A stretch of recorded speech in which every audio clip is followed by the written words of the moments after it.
Number one, you don't owe a single thing to the universe. And even if you thought you do, you could never pay that debt. Number two, your self-worth comes from here. It comes from the space that gives you life, and it's giving to you every moment. And you don't have to do a single freaking thing in order to experience. And number three, if you just let up on that spring, if you drop all the things that are weighing it down, it will naturally be there for you. Your life is going to be springy. It's another rich life discourse. Going to discourse about the topic of self-worth, of feeling worthy. And that's a sensitive topic. It's kind of hard to talk about because people, they're searching for it. They're searching for it in so many different parts of their lives, and they want to find it. They're like looking under rocks. It's kind of like you're looking for crabs under rocks. Is it under there? No. Is it underneath my job? No. Is it underneath my relationships? No. And we can be tempted to tie our self-worth to some of those things. But we know that it's not truly tied to that. It doesn't come from there. And we know it because it hurts so much when those things don't pan out. When we have that job that we get fired from, or the project that doesn't go well. Man, we beat ourselves up. When we have the relationship that somebody gets upset with us, and that feels horrible. We are connecting our self-worth. I created a video. I don't know if you saw it, but I used this band, and I said that you are connecting your self-worth to your job, maybe to your significant other, to self-improvement, to being a good at drawing. I don't know. You can, that's the funny thing. You can connect it to whatever the heck you want to. And some of these come from society. Society values having your self-worth come from some of these things. And there's so much tension in this right now. You feel it. This shows up in your body. This is like stress and fear and worry, and even health concerns, headaches, chronic conditions. We're just so tense all the time. And then guess what happens when something doesn't work out in our lives? We snap. When something that we are tying our self-worth to just is pulled out from under us, there's a snap. And then we almost start the process over of, okay, well, what else can I tie it to? It didn't work for me to tie it to my job. Now I need to find my true meaning in life, my true passion. You're just stretching yourself out again.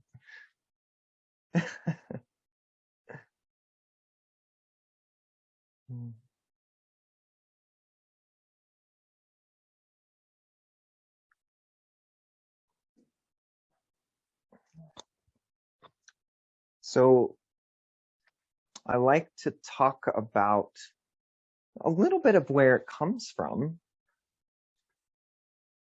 but the more important is what we can do to take it off. And you can't really, you can take it off by, it's not really a doing, it's a subtraction, right? You can't be like, I'm now going to take it off of this, off of my kids being happy and healthy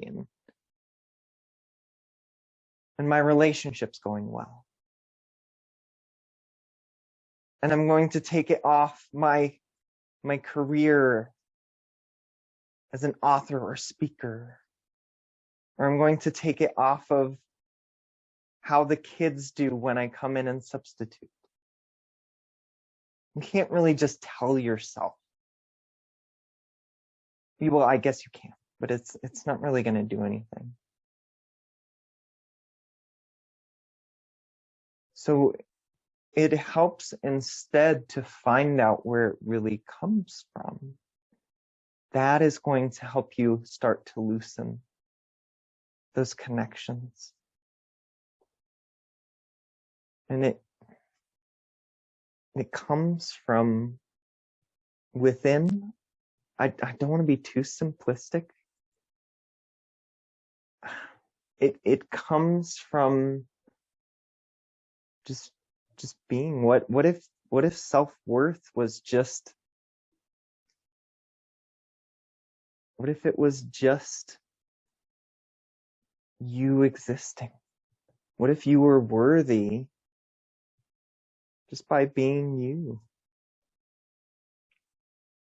Because you have this life that is going through you right now. And you didn't do anything to be worthy of it. You weren't like, I am going to be born and I am going to do great things so that I can be worthy of this life that's been given me. No, it flowed to you automatically. You didn't do anything to be born. You didn't deserve to be born. You didn't earn your deserving.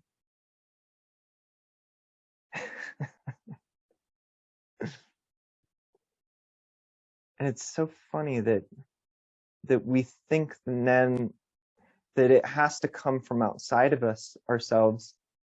There's another coach who likes to talk about this, and he says that there's no like self-worth credit score.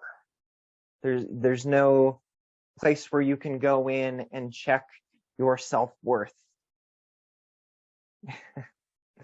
It's not like you go into the store and the person says, oh, hey, well, Rich, it's good to see you again. Oh, you want to check your self-worth? Yeah, absolutely. Let me pull it up right here. Ooh, let's take a look. Okay. I don't know what you did maybe earlier in life, but wow, your self-worth is really low. I've never seen a score this low. It's not a thing, and that's because self-worth is kind of a made-up concept that I have to be worthy of something. And it comes, I think, from society that there has to be a give and take. There has to be an exchange of value. And so we're like, okay, I'm getting all of this value. I'm getting all these relationships. I'm getting this life that's flowing through me right this very second. I have to give something in exchange. I owe. You don't have an IOU to the universe.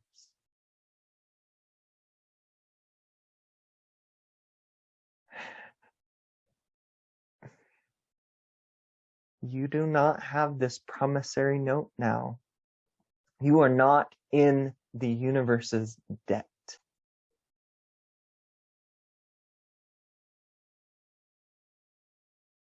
But we almost think we are, and that we have to be a good parent, a good friend, a good person.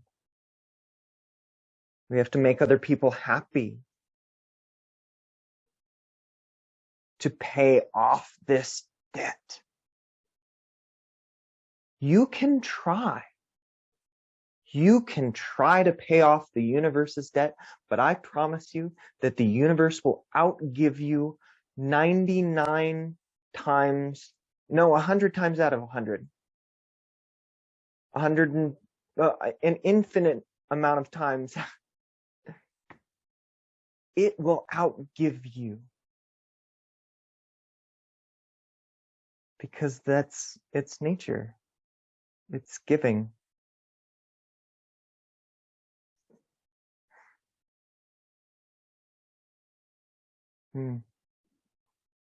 Cool. I think I wanna talk about the spring, and then we'll open it up and have a fun conversation. I hope. Yeah. The debt to the universe. Let's talk about the spring, because it's connected, but also kind of going a little bit left. But I think it's really important that we have this innate wellness with us, and it's kind of another way of me describing the stretching out effect, that we have this innate wellness with us, and it operates like a spring. Yes, I did go to a car shop and get this giant spring from a car that they were about to recycle. So it operates like a spring, and it's the shock absorber for life.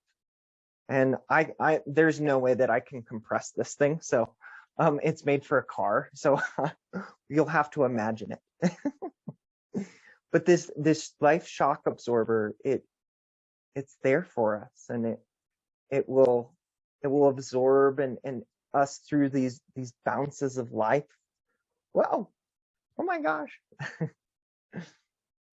Because life can get a little bumpy.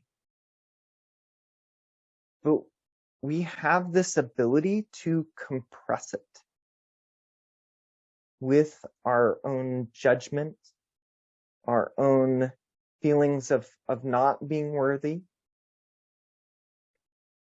And then when it's compressed, it can't absorb any shocks. It can't operate like normal. Your life becomes way bumpier, doesn't it? I think we've experienced it. And when it's compressed, there's so much tension. We're using so much energy to press it down. And we're not meaning to. We innocently do it with the power of our own thinking, with our own judgments and self-criticisms. But guess what? It's trying this entire time to press itself back up just for you. It's that giving piece. And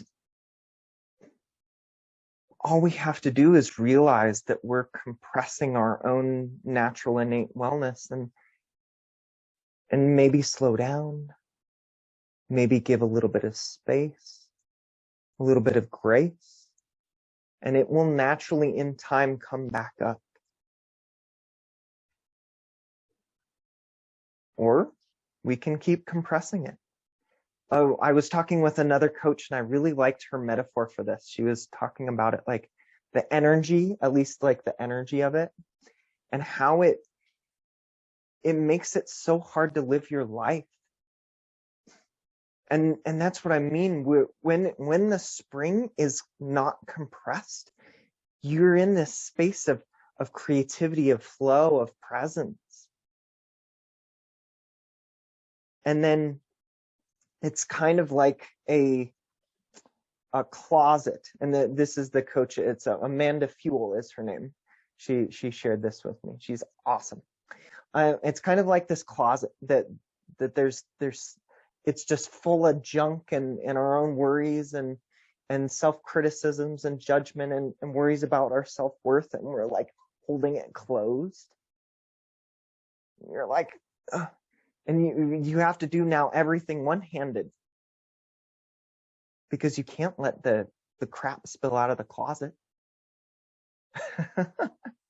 Oh gosh, if somebody saw that. And so we're almost like fighting ourselves in this. And what if we could let go of that and find that self-worth within and just let the closet go? And then we have both hands to pick up and clean up and let go of all of those self-doubt, all of that self-criticism.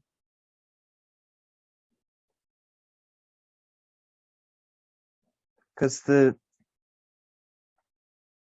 self-worth, it will fill the space that we give it. But we don't give it any space. And if we let there be even just a little bit of space in that closet, the self-worth will fill that space. Your innate wellness will fill that space. And the more space you give it, the more it will fill. And it can fill you up. And it's always present. It's always ever flowing. It's always giving to you.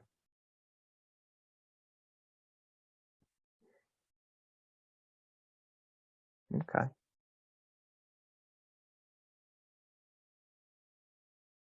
If I have to summarize,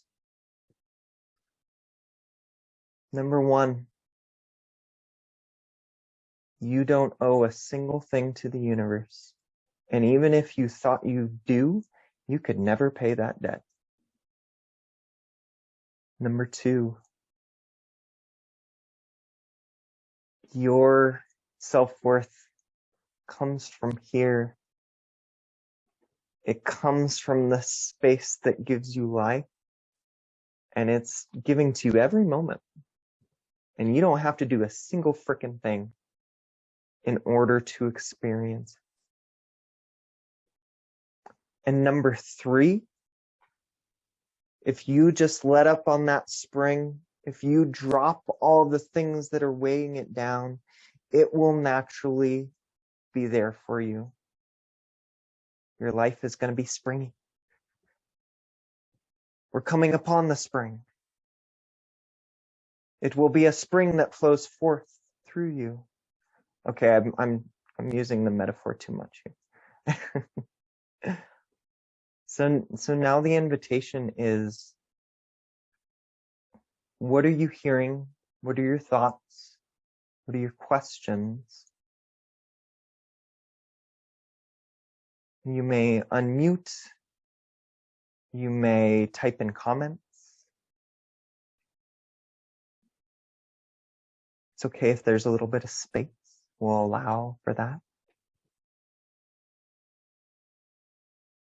Over to you.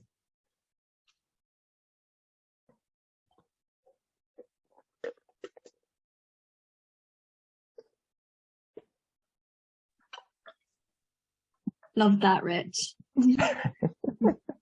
Love hearing you speak. I'm always so transfixed on what you say. And I love your use of metaphor. What comes to mind for me is there's this great book that I think most people, or anyone who's interested in neuroscience and behavioral psychology, will probably have read. It's called Mindset by Carol Dweck. Mm-hmm. And it's an absolutely classic book in personal development. It's quite repetitive. She says basically the same thing the whole way through the book.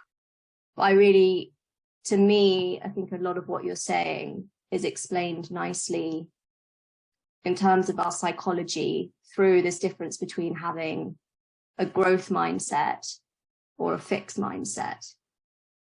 And it can mean different things to each of us. But for me, I think once I dropped the perfectionism, which was really holding me back, it was really actually ruining my life for a long time, was this need to not do something unless I knew I could do it perfectly, when it was never possible to do anything perfectly.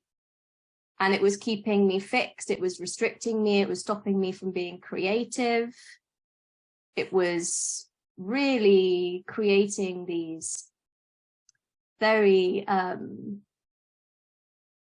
strained feelings of self-worth, where I really did feel like my worth was connected to my ability to do things to a certain standard, or so that certain people would be pleased. Yeah. There's a people pleasing thing as well, which I know a lot of us have probably experienced in ourselves, or at least kind of felt it from others before. And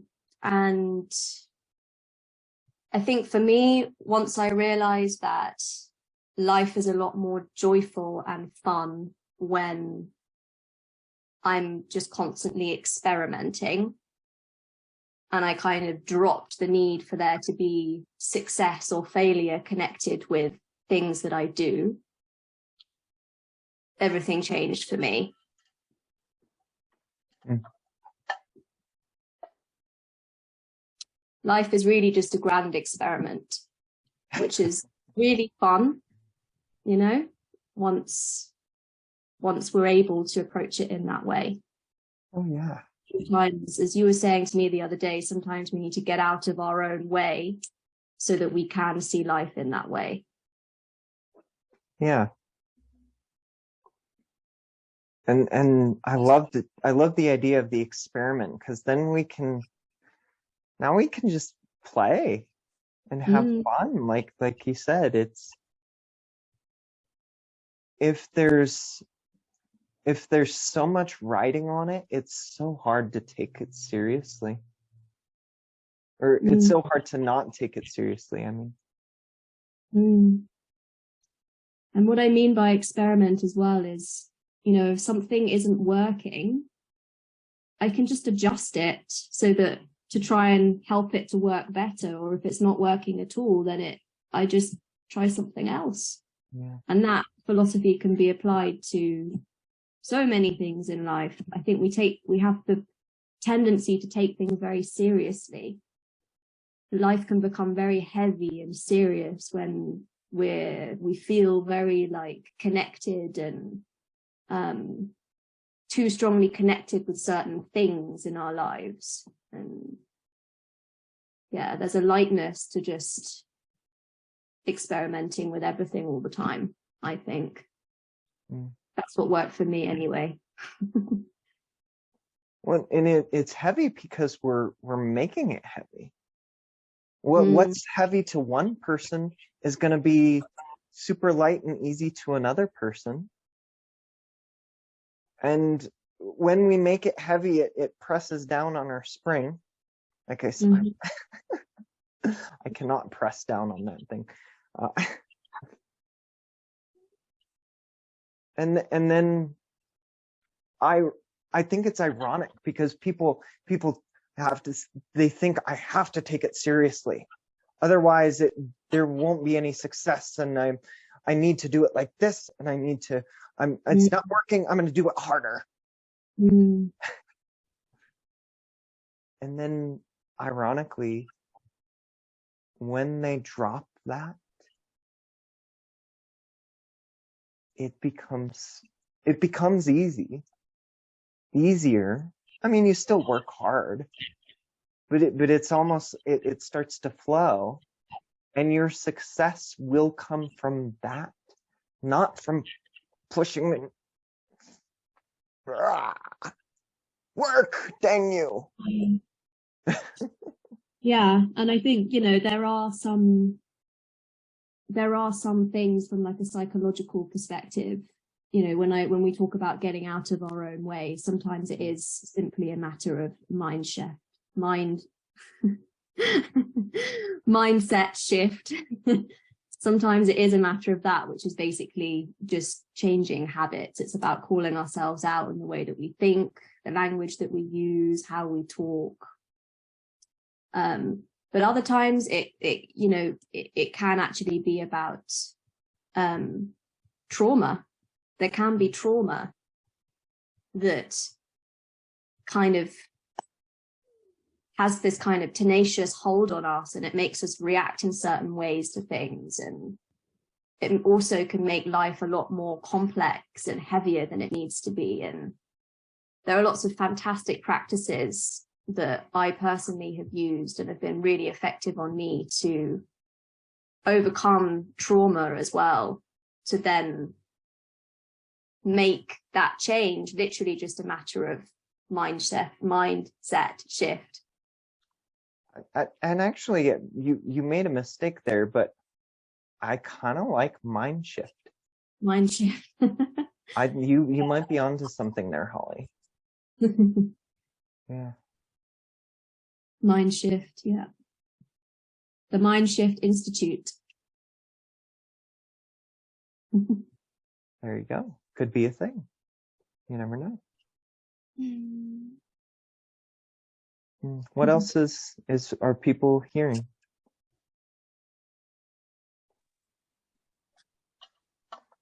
Hi. I love the analogy and the visual of the spring and the bands. And what came to my mind is little ducks in a row. And I think that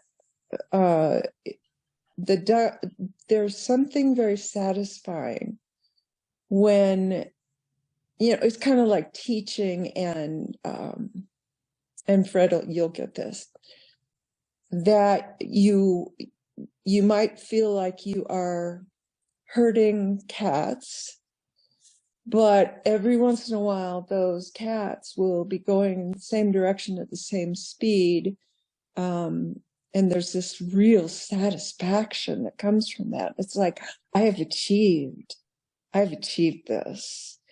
And my ducks, there's a satisfaction of whatever task is in front of me to get those ducks in a row, but that is exhausting. Yeah. And I think that it also becomes sort of an addiction. It's like your neural pathways that groove gets deeper and deeper, and because you're digging, it's more exhausting the more you dig. Mm-hmm. So the idea is to stop digging, but that's scary. Right? Yeah. Okay, that's all I got. Well, and the fear is not necessarily telling you about the situation. It's telling you about your thinking about the situation. And but there was something that came up for me that I think that we have a lot less maybe control than we think we do. Like, because we think, oh, the ducks are in a row, I must have done something amazing. And really they kind of lined up themselves. Or maybe the ducks aren't in a row, I'm a terrible teacher. Oh no. and you can speak maybe to the ducks, and I guess it's less of a like forcing them to be in a row. Come on, duck. Oh, that one's running away. And more of a letting them be in a row, letting them line up, because they're gonna naturally line up behind their mama duck. They're attuned to that. And working with that natural inclination rather than against it. I don't know if that made sense to anybody. Did you hear anything in that?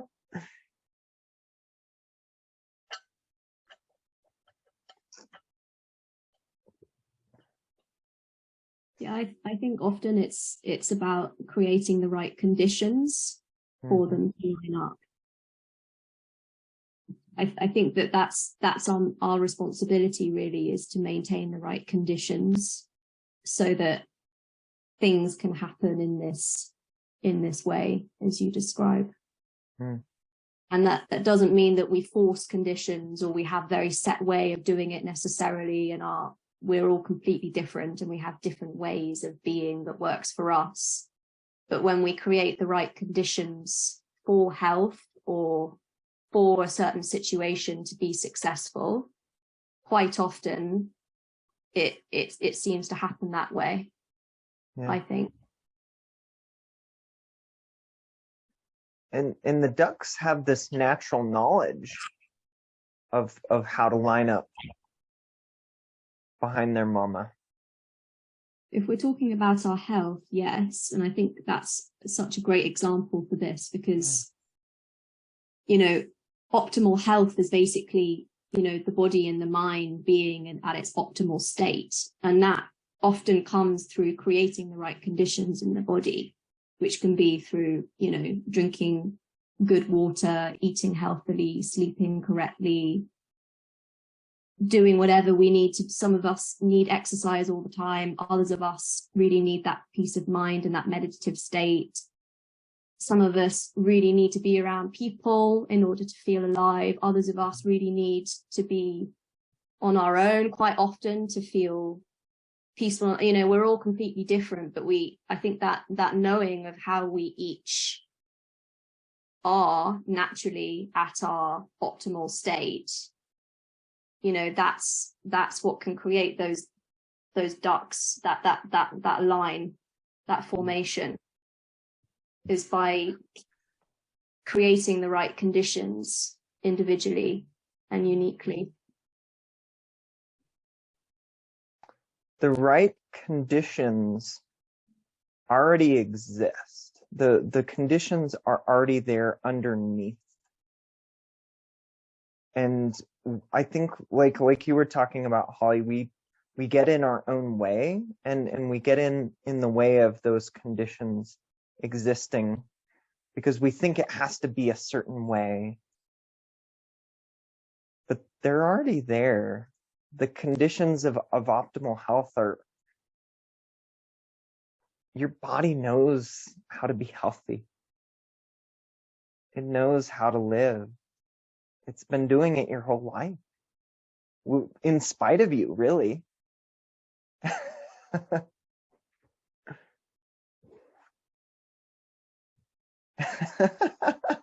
In spite of all of your efforts to try and mess it up. The spring has always been there. And it's been trying to help you. Like it's pushing back up.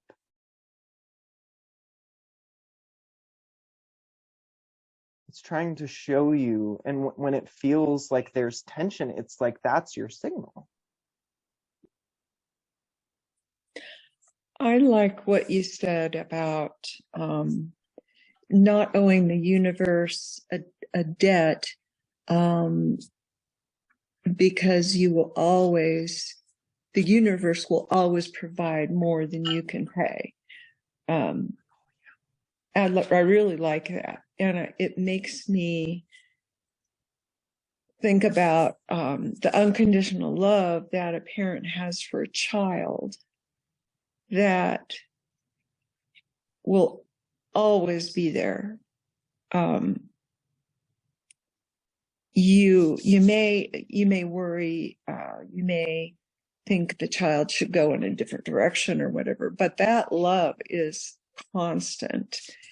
And and I like to think of it as what some people would call God, that perfect unconditional love that we have for ourselves, because we are in symbiosis all the time. I keep remembering what you say about that. Despite my great effort to mess it up. So, right? So you can try, and it's not going to feel good. Every day. Yeah. You can try. It'll tell you.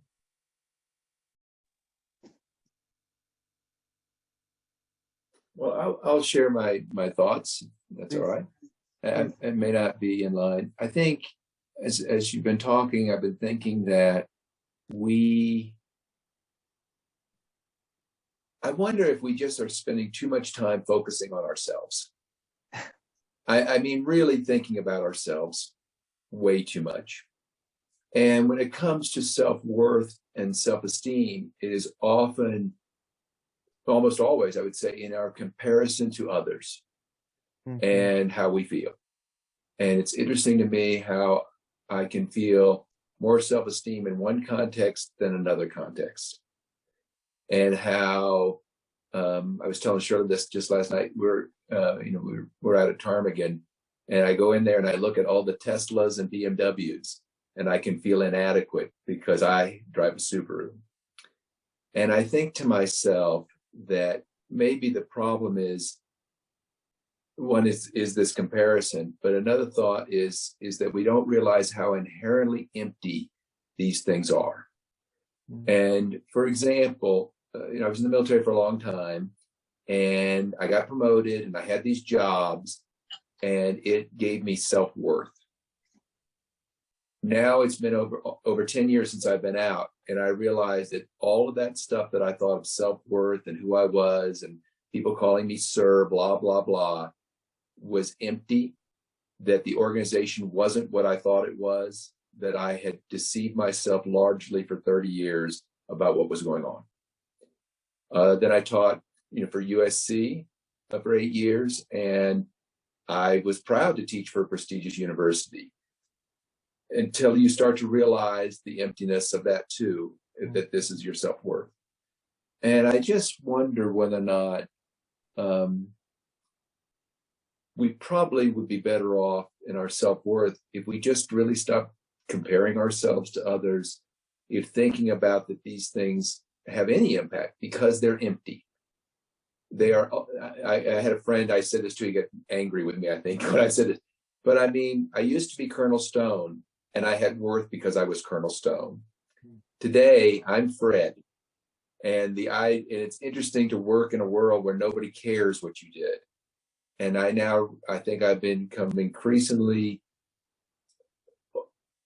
aware that all of this worth, that our worth is being shaped by our conditions around us, and we probably would be better off A, seeing them for what they are, and B, largely ignoring them, because ultimately you'll never be good enough or smart enough, and not everyone's going to like you. Sorry to do it Smalley there at the end, but I think he might have been right about that. So those are my thoughts. Because we can tell ourselves, and other people can tell ourselves to tell us that we're worthy.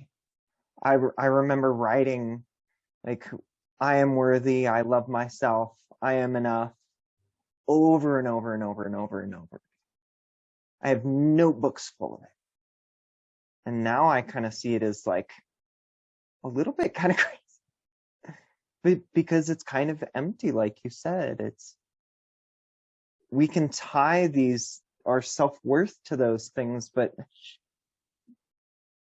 it's not really there. We're tying it to an idea, not an actual thing, because self-worth isn't an actual thing that we can actually tie to being a kernel. Yeah, I think you're right. In fact, I might even, you've really got me thinking this morning, and that is maybe self-worth is a drug. And I think about all the people that did those reality shows where they were somebody special, and the suicide rates among those people is unbelievable. I mean, it's shocking the number of people who kill themselves who've been in those shows. And I wonder whether or not they got addicted. Now, we would call it something else, but they had a sense of self-worth that they became addicted to based upon their comparison of who I was out in the world.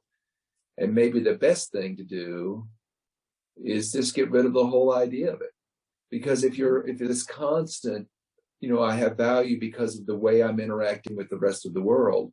And when the world isn't that way, or when I realize that what I thought was true isn't true, then you get a little depressed about it or whatever else. So maybe we need to go to rehab, self-worth rehab. So we're not spending so much time thinking about how we look or what we should be doing. So just a thought. Hi, my name is Rich, and I'm a self-worth junkie. I've I've been addicted to self-worth 37 years, and and like an opioid, I can't get enough of it because I thought that if I did that I would feel a certain way. Yes. And if I can, Shirley will know this is true. I have 4 master's degrees and a PhD. Do you know why I have 4 master's degrees and a PhD? Because I used to have 3 master's degrees and a PhD, and it wasn't enough for me to feel like I was a smart person. So I got another one. And now I do certifications so that I now have value and worth to the world. Apparently the world doesn't appreciate that I'm so awesome.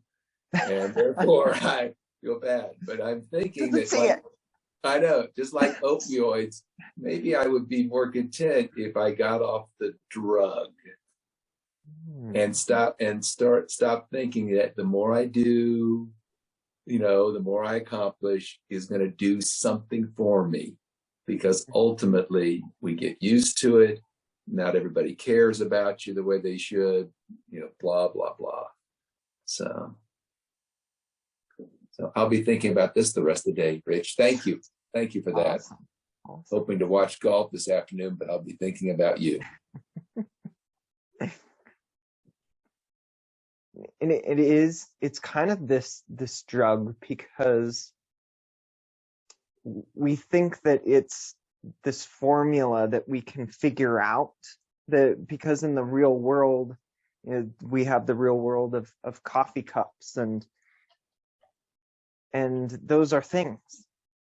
And you put metal, or in this case metal, together in a certain way, and you're going to get a coffee cup. And then you think that same principle is going to work in self-worth. And you think that if I get enough master's degree, if I do, what would you say, 4 masters and a PhD, 4 masters plus 1 PhD equals self-worth. But self-worth isn't a thing in the real world. It's a feeling. They're independent variables. And when we see that, we can see that really it comes from our thinking. And you might have a certain situation where, I feel there's a lot of self-worth coming to me, but that's only because of your thinking in that situation. That's why people struggle trying to learn anything new. Like they let's say you've never played golf and you pick up golf, and maybe you would feel like, I have some pretty good self-worth from golf, but they won't. they're so afraid of failing, of those feelings that come from their thinking, that it's going to limit them. They're going to slam the door on golf maybe, or something else, because it's not a formula.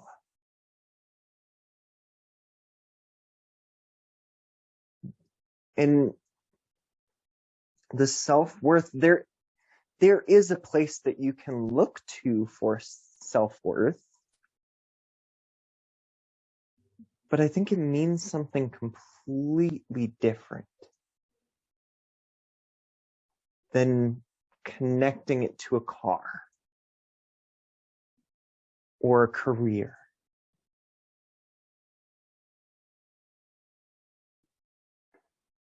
When it comes from within, when it comes from just you being you, when it's not an addition problem, like this plus this equals self-worth,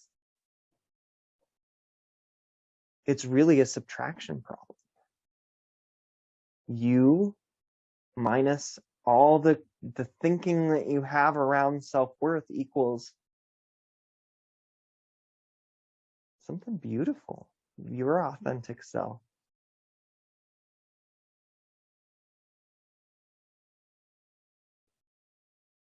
And like you said, it's those physical things in the real world are empty, and it's the same thing inside.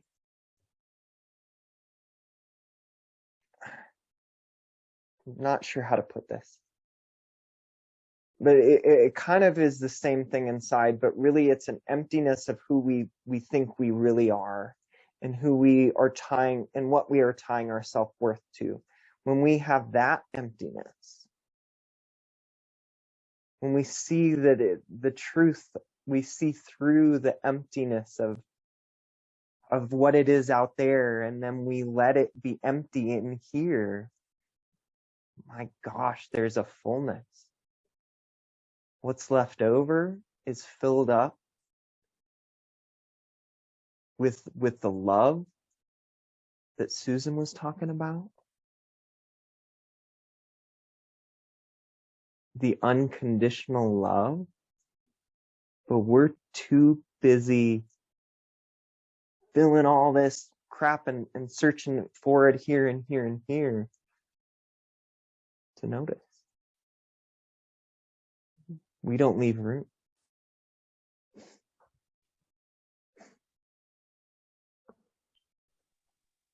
One of my favorite books, I read it over 30 years ago, and I was doing some work this week, and I had to go back and find a copy. I lost my copy. It's called The Suicide Syndrome. And this guy has a very different view of it. It's kind of cultish in terms of how, I mean, he was a psychologist, but I was surprised the number of people who actually knew about the work. And his point was that this is why people kill themselves. Because we have an ideal self. We have an ideal self. This is how we are. This isn't just how we think we should be. This is how we really are, is his theory.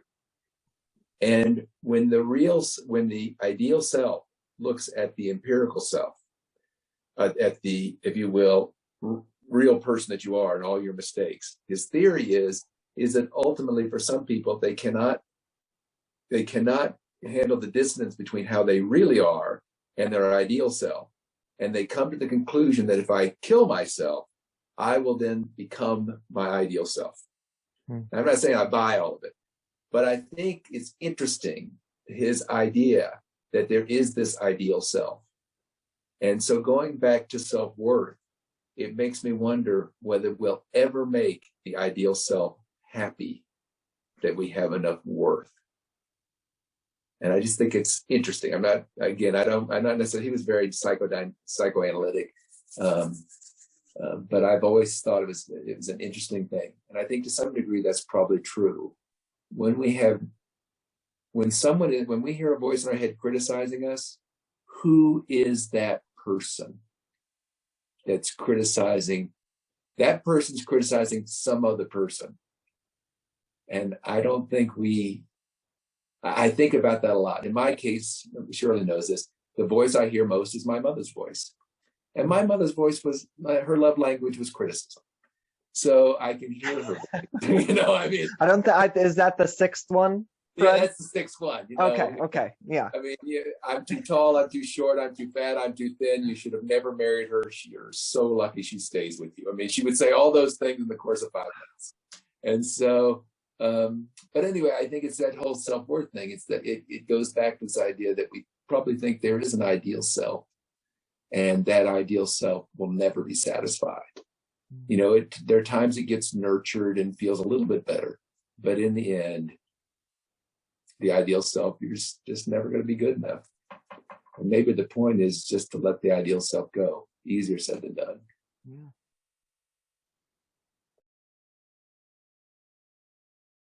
It's interesting that you say ideal self, because I like to distinguish between the perfect self, which is what I call, what you just called an ideal self, and the actual ideal self. And what I mean by that is the perfect self is the unattainable, critical, judgmental, fixed self that's never happy fully. Whereas the ideal self is actually the version of ourselves that's very content to be aligned with who we are when we get all those conditions right in our bodies and in our minds, when we've really understood ourselves. And as Rich said, it's not necessarily about forcing these conditions or making it perfect, because that would be going against the whole point of it. It's about really understanding who we are individually as people, and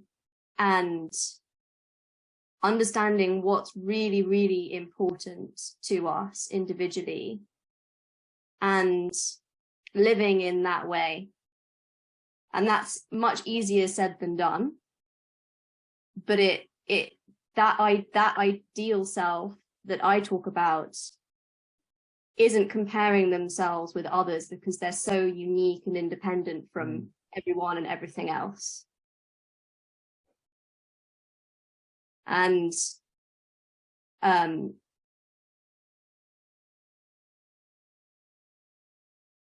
whenever I find myself comparing myself with someone, which happens to all of us, it's a completely natural thing to do as humans. What I do is I take a step back and I say, what is it about that person or that thing that inspires you, Holly? Like, what is it? Why, like, what is it about that thing or that person that's having an effect on me? And how can I embody that without needing to actually get that thing necessarily? And that's, I think, in our training, Rich, we were taught about, or we had it explained to us that there's behind every want is a need.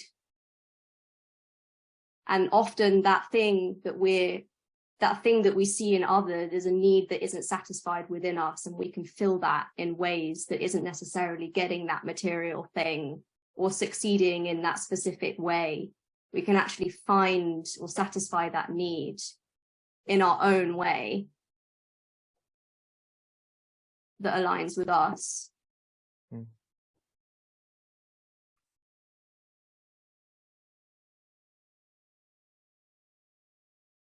Here's something that I think will connect with that, and maybe I think that we're talking about like two different things. There's this authentic self, this authentic self-expression that kind of comes from that space within, and then there's this ideal self that people are like, well, if I didn't do this, if I did this, then I would be that ideal self. And the good news is that both are made of thinking.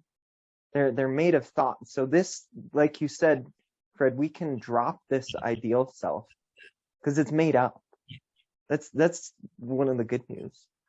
And we should do that because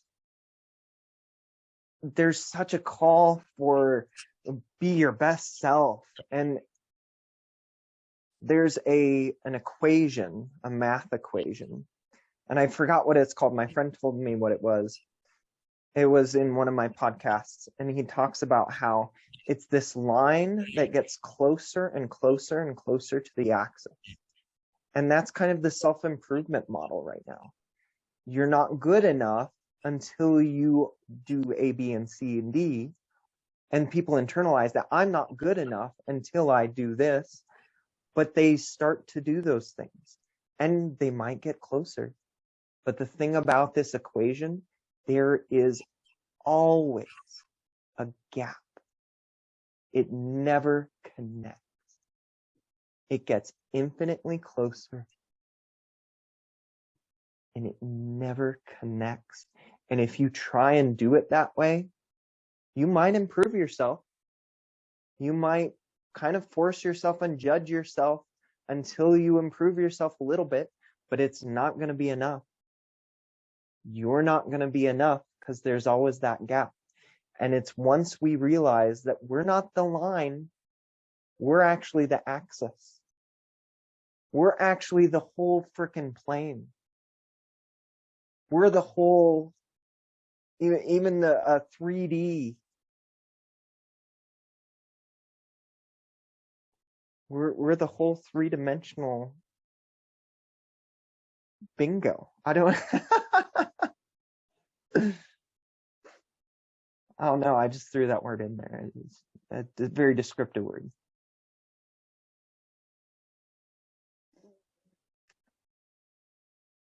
So I think we'll end with that.